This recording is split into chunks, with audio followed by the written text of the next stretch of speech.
Welcome to Everything Life and Real Estate. Let's get started with our hosts, Linda McKissack and Dana Gentry.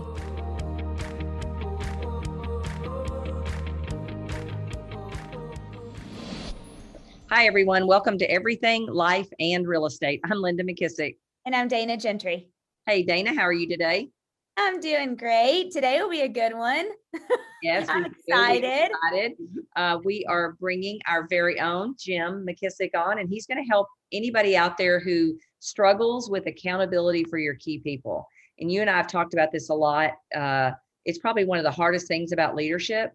And it's kind of like boundaries for kids. If you can do great accountability, you can get more out of people than they ever even dreamed possible for themselves. So it's not something you do something to someone. It's actually something you do for someone. And I've often said many times from listening to Jim and the key people in his life that he holds accountable, I think he is really natural at it and does a really good job. So you and I are going to kind of pick his brain today and help our audience also, who also struggles with how do I hold the people that I hire accountable to get great results so that they can get the goals and dreams that they want to get out of what they're, their jobs and what they're doing. Yeah, I love it. I have certain sentences that I now call Jimmyisms. That's funny. That Jimmy's taught me that I specifically save in my phone so I can say exactly that thing because it's so good. So awesome. So all right. So what we'll do is, Jim, kind of talk a little bit about how you see accountability and, what gives you the kind of the foundation, because I think the way you see accountability is also the way you handle accountability. So why don't you start with that, and then Dana, I'll have questions for you. Well, number one, as a leader, it's really your job as a leader is to make sure you've got the right person to lead. And so you've got to bring the right person into the organization. I've been an OP in the Keller Williams model, which is an operating principle of an office, and hired many team leaders over the years and stuff. And it's all, 90% of my job was making sure I hired the right team leader going in. And the other thing is, whenever you're leading someone, is you've got to be able to get on a heart level with that person. You've got to really get down to, what is the big elephant in the room?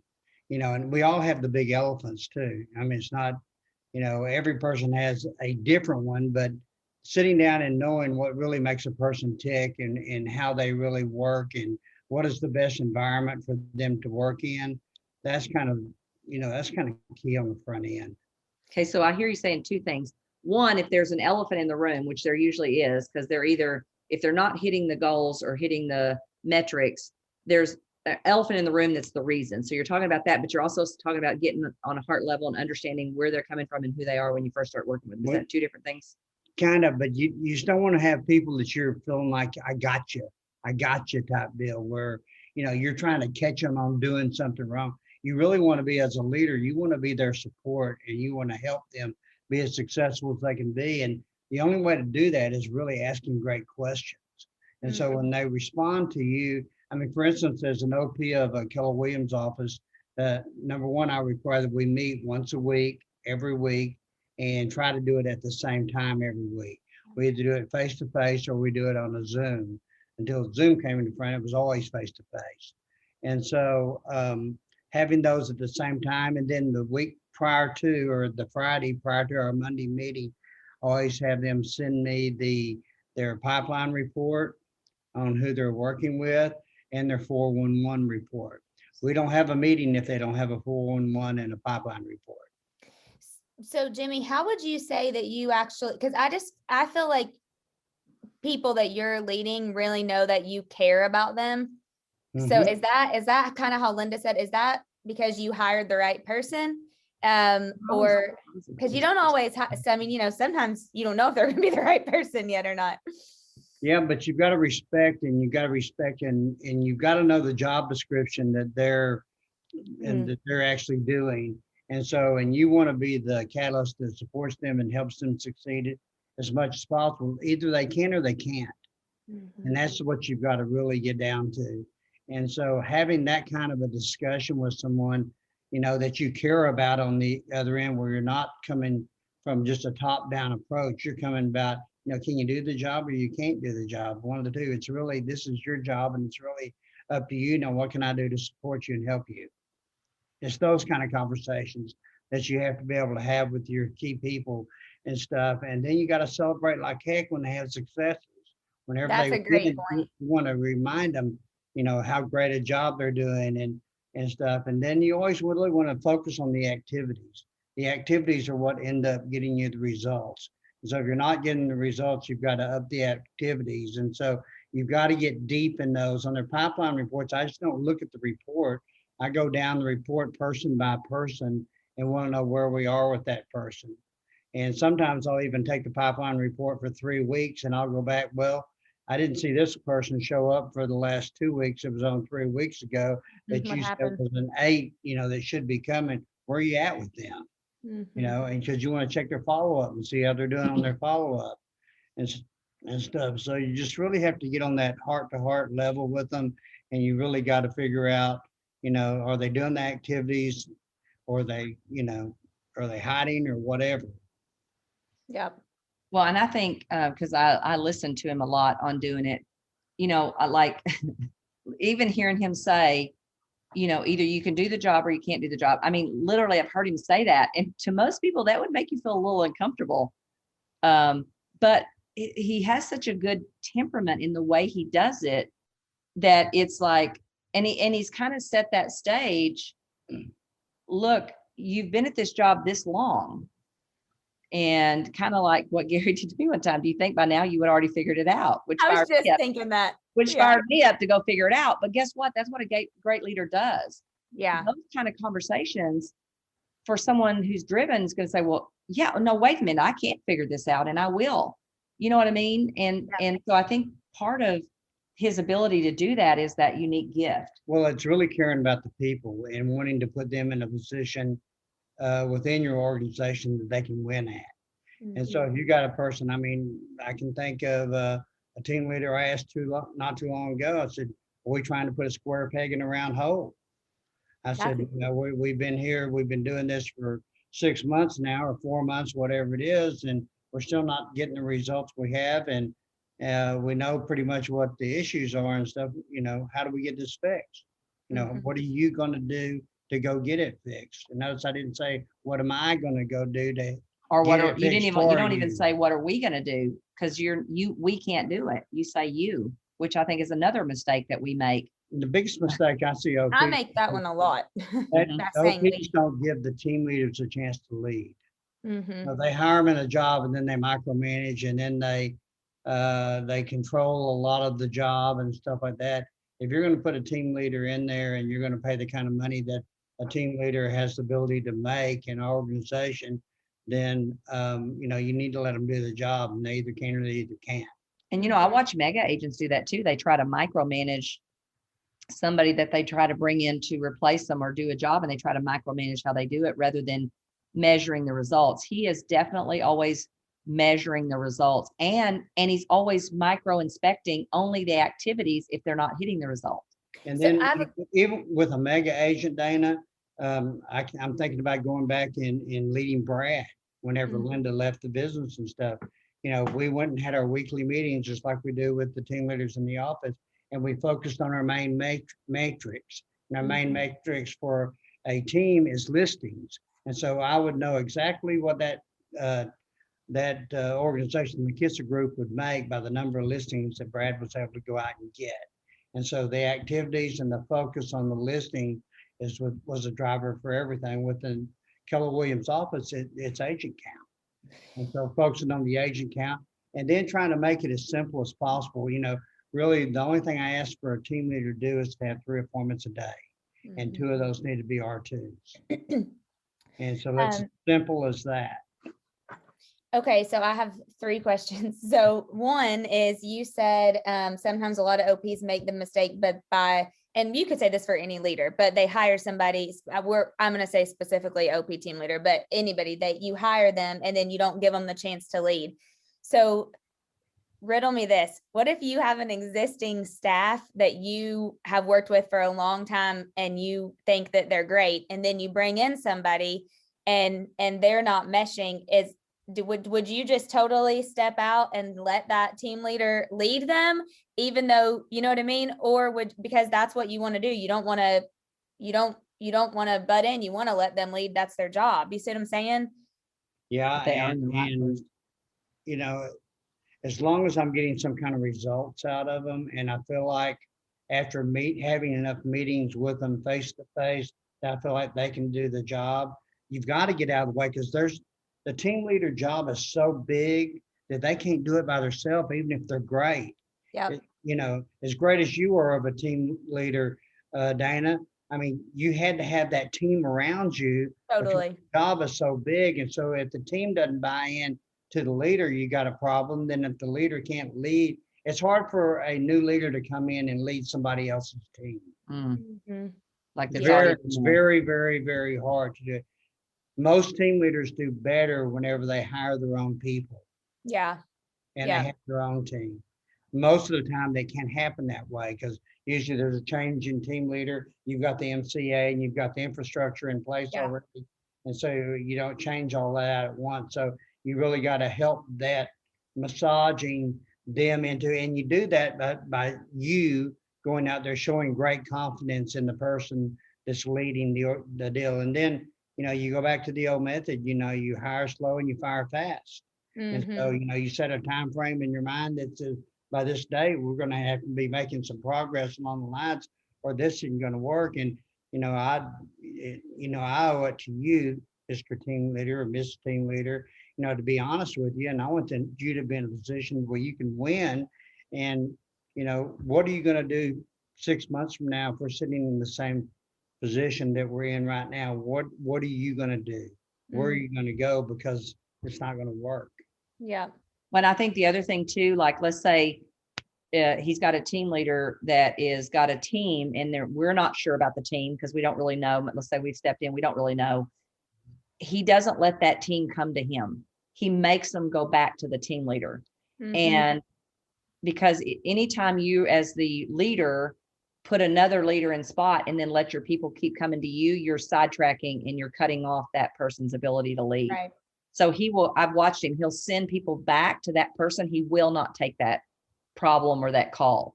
Yep. And so that helps them, if they're going to be able to get back in line together, it helps them get back into line together, but at least gives him enough time to figure out, is this leader going to make it or not? And the only fallacy to that is you've got to still stay in touch with the office enough and stay in touch with the organization enough to make sure that leader is doing what they need to be doing inside the organization.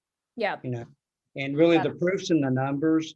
And so really, if you're just focusing pretty much on the numbers and you're focusing on the pipeline, and every day I have the MCA send me the company dollar report every day. Yeah. Monday through Friday. I get it by 5 o'clock in the afternoon. And I'm always judging on there, and I'm always looking to see, out of that pipeline, do we have any of those people popping up on the the end report, and do we have any agents lost? Last month in one of our offices, we lost the equivalent of 2 caps out of that office, and they were all mid-range producers. None of them were individual cappers, but it adds up. It shows that we don't have some kind of support they need or something. And so it's kind of it's kind of scary when you do it, but at least you're aware and you're into what's going on in your office. Yep. Okay, so 2 more questions I have. One would be, I selfishly do this, by the way. Yeah, we both, yeah. I had Jimmy questions. When you said we were going to have Jimmy today, I was like, where is my list of my stuff for Jimmy? So, okay, what about, what if you constantly have somebody that just wants to keep sidetracking and going back in the weeds, back in the weeds, back in the weeds? You just keep the focus. Yeah, but I don't do it very long. Yeah. I mean, how long would you do it? And that's the elephant in the room, Dana, that you've got to have that conversation with. You got to say, look, how can you keep talking about stuff? Really, our thing is going to change the direction of our office. You as the team leader, you're hired to grow this office. Yeah. And to maintain the office and to be the leader of the office. Staying in this minutia is not getting us anywhere near the goal. And for you to win at this job, this is what it's going to have to look like. You have to give them a clear path of what it takes for them to win, then you've got to keep them on track. When they start drifting off into minutia, you got to bring them back in line really quick and say, you know, you need to bring that, you need to take that conversation somewhere else. This isn't the place for that conversation.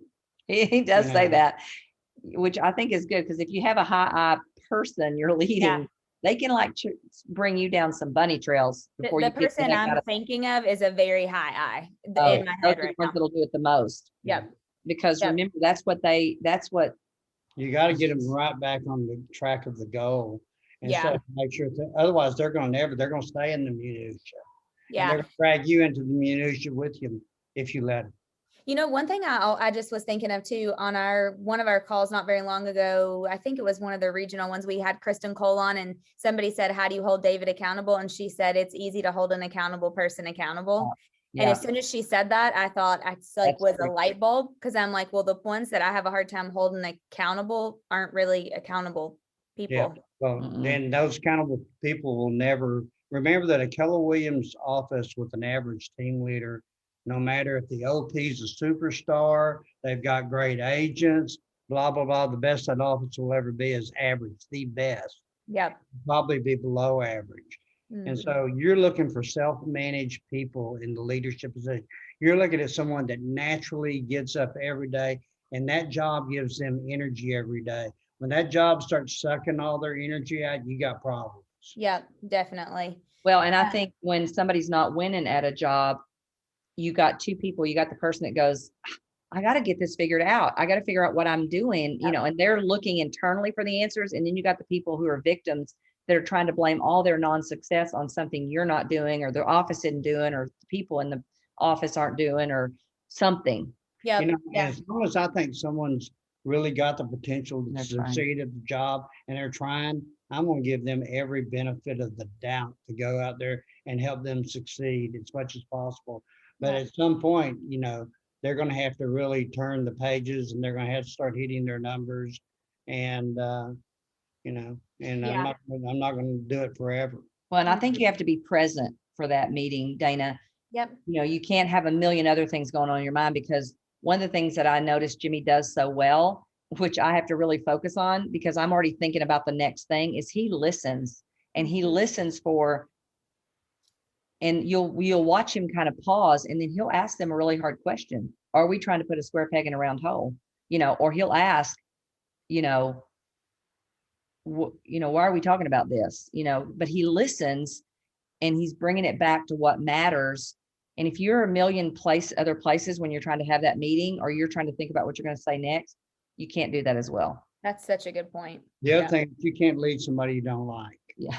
And so you got to really care about them, and you've got to like them, and you've got to really, really want them to win. Mm-hmm. Yeah.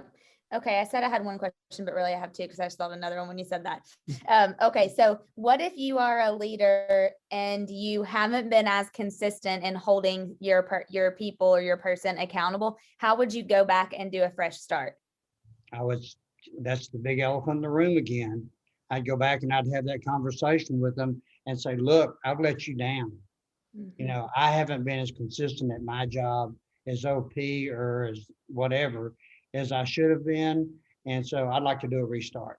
Yep. And the restart's going to look like this. We're going to do this, and I'm going to be here. I'm making a commitment to you today that I'm going to give you everything I've got. I'm going to show up, and I'm going to be present, and I'm going to give you everything. What I'm asking from you is that you're going to show up every day, and we're going to start getting some better results than what we've been getting in this office. Love that. That's my new Jimmyism. You know, open your mouth and Jimmy's going to fall out. It's always that elephant in the room, and the elephant shifts at lots of different times. And so you've got to be able, as a leader, to be able to have that gut conversation with them. And you're not there to hurt them, and you're not there to, I got you. You're there to help them and to support them, but you can't help them and support them if you're not dealing with the problem really. Well, and it is true, when you really care about them, you want to talk to them, you want to figure it out, and you want them to win, because it's not fun. Then that's when it becomes not fun at all. You also, if they can't win at it, it's not fair to them either. Right. No, it's not fair to have somebody sitting in a position that they're losing. And it's no fun to sit around on a phone call or on a face-to-face and have to beat somebody up. Yep. It's not fun for them. It's not fun for you. It doesn't give you energy, me energy, them energy. And, you only want to be around people that are self-motivated. They got to want to win as much as you want to win, but also you don't want to keep them in a position that they can't win at. It's not fair to them. Yeah. So if you were hiring somebody today, what's like the 3 things you would look for in that person? Look for integrity. I look for energy. Energy is a big deal. Energy is something that the rest of your people really thrive off of. And I would look for a lot of dependability in there. That's kind of a weird feeling, but I want someone that's consistent, somebody that shows up every day, somebody that's into they're methodical somewhat about what they're doing. They're into systems and models, and they're willing to take the Keller Williams model. We've got a pretty good system. We'll just follow the model. Yeah. We buy a franchise and we try to do it our own way and morph everything in our own ways of doing it. And we've got lots of success in just following the Keller Williams model. And we've got more tools and more things now than we've ever had to help a team leader be successful. Yeah. Yeah. You know what I find, Dana, is when I'm asking myself, when I'm having to ask these kind of questions, the one thing I need to get better at is putting the right people in the right spot. I mean, this kind of messy middle place, and I just kind of, when I'm listening to you, I feel it because I can remember it when I'm in it. Nope. But the better, it makes you get better at on the front end, investigating and checking and looking for all the things you can find in a person who's accountable and who is going to lay awake at night and worry about letting you down as much as you're laying awake worrying about them. Yeah, totally. Because, and sometimes I think we can think we set really good expectations at the beginning, and then sometimes it goes off course. I don't know. I just want to say, do you not remember that the very first thing we said was your job was growth, and it's like over time. But I definitely am convicted in not staying consistent with Jimmy, what you said, like, oh, we're not going to have the meeting unless we're bringing the pipeline, specifically in the team leader, If I don't have the 411 in the pipeline. 411 in the pipeline. The meeting, then we don't have the meeting, period. Yep. And that's always set that ground deal right up on the front end. The other biggest mistake that I made it as an OP in the office is being around the office too much. Whenever you're a leader and you're the guy or the girl that put up that office and kind of birthed that office and stuff, when you're in there, people have a natural tendency to come to you and tell you all the issues in there, and they want to circumvent the team leader and circumvent the leadership of the office. For that reason, I didn't go back. Yep, I've made that mistake before too. That's hard. My meetings on Monday and I was out the door. If I'd have done that to Myra, she wouldn't have been nearly as successful as she was in the Denton office. Whenever because they all came to you before, you mean? Yeah, because he was the leader before her. Yeah, right. I was the team leader, but I was the leader, and we had weak team leaders before Myra. Yeah. So, and they would just come to me with all the issues and stuff, and I would try to fix them and get involved in them and answer questions and stuff. Whenever I got Myra in and got her on the right track, I left the farm. Yeah. But then did those people feel like you abandoned them? Really not. Myra took over the leadership and she assumed the leadership, and I promoted the heck out of her about how great a leader she was and stuff. Every time I got in there and somebody would ask me a question, that's a Myra question. That's not a Jimmy question. Yep. And, I'd be out the door. Yep. We might have to have Jimmy part 2. Yeah, for sure. Absolutely. Well, anytime we can do that. Yep. This is great. Awesome. Well, I think the main thing people can take away here is you got to have a great process. So you try your very, very best to put the right people in the right spot, because the right people, you won't feel this lack of energy and you won't have all of these issues you have to talk to someone about. So true. It will feel completely different. It'll actually give you some energy, not suck your energy. So that was always my first clue. I may have the wrong person. They start sucking my energy. Yep. And then the second part is set the pace up front on what the expectations are. And the very first meeting, don't veer off that, because the minute they know that you're going to be able to be veered off, I think is when they start trying to run you around a circle rather than give you the facts. And I can tell you, whenever you start hearing victim language, that's when you need to make sure you got a bench. People behind, because you start hearing that, it doesn't get very much better after that. Whenever they start blaming everything else for the reason they're not successful, that's whenever I know it's pretty much time that we need to move on, and we need to coach them out of that position into something else. Yep, totally agree. Yeah. Well, and two of the big takeaways that I just was reminded of today is that you need somebody that it naturally gives them energy every day to go do what they're supposed to do. And of course, you can't lead somebody that you don't like. And I can instantly feel when my energy starts to, when I dread. You said, Jimmy, on one thing. Oh, and I wanted you to share the thing that you said really fast. I always kind of mess it up, but it's like I'd rather you let me down now, something. Oh, then disappoint me later. Yeah. Yes. Yeah, as I said, I'd love rather you let me down now than disappoint me later. Yeah. But yeah. In other words, if you don't think you can do the job, let's just go ahead and get that on the table, and let's don't drag it out later. Yeah. Awesome. Yeah. Okay, great. Well, another great episode, Jimmy. We want to say thank you. And remember, if you have an opportunity, challenge, or a topic you'd like for Dana and I to discuss, be sure and reach out to us at info@everything life and real estate. If you haven't hit subscribe, please do that now. And the greatest compliment you can give us is to pass this podcast along to someone that you feel would benefit from these kind of conversations. So Dana, I'll talk to you next week. Sounds good. Talk to you. All right, see you then. Bye.